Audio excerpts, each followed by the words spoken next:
ఇప్పుడు సిఆర్డీఏ భవనం ఏదైతే 11,000 అంట చదరపు అడుగు, 11,000 రూపాయలు. బెంగళూరు ఇలాంటి నగరాల్లో టాప్ క్లాస్లో కూడా 4,000 హయ్యెస్ట్, అంటే లోయెస్ట్ అంటే 1,500 2,000 వచ్చింది, హయ్యెస్ట్ అంటే 4,000. ఇక్కడ 11,000 పెట్టి మీ వాళ్ళకి దోచిపెట్టేటటువంటి కార్యక్రమం చేసావు. ఇంటికి ఒక పారిశ్రామికవేత్త విధానం అమరావతి నుంచే ప్రారంభం కావాలంట. అబ్బో, ఇంటికి ఒక పారిశ్రామికవేత్త, ఇంటికి ఒక ఉద్యోగం పోయింది అప్పుడు, ఇప్పుడు ఇంటికి వచ్చి ఒక పారిశ్రామికవేత్త.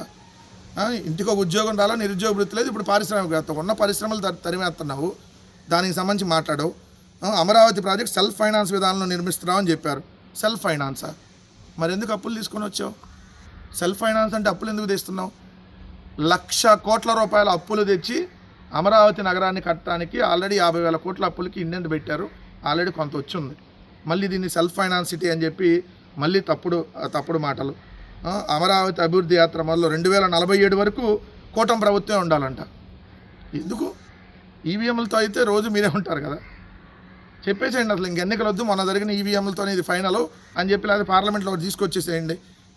కూటమి ప్రభుత్వం శాశ్వతంగా ఉండండి, ఏడదాకా ఉంటారు.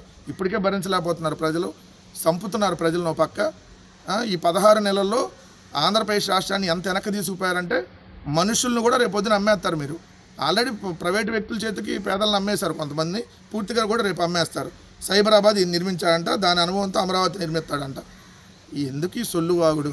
నువ్వు నిర్మించావు సైబరాబాదు, ఇన్ని నీ అకౌంట్లో వేసుకోవటమే. ఎవడికో పుట్టినటువంటి బిడ్డకి మీ కూటమి ప్రభుత్వం తండ్రి అని చెప్పుకోవడం మీకు అలవాటే.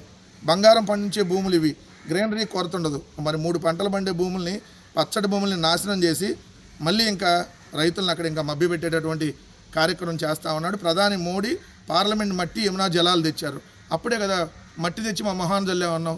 ఈరోజేమో అద్భుతమైన మట్టి అంటున్నాడు. మట్టి నీళ్ళు మా మొహాన్ జల్లాడని మొన్నటిదాకా అన్నాడు. సో ఇట్లా ఉంటుంది చంద్రబాబు నాయుడు గారు.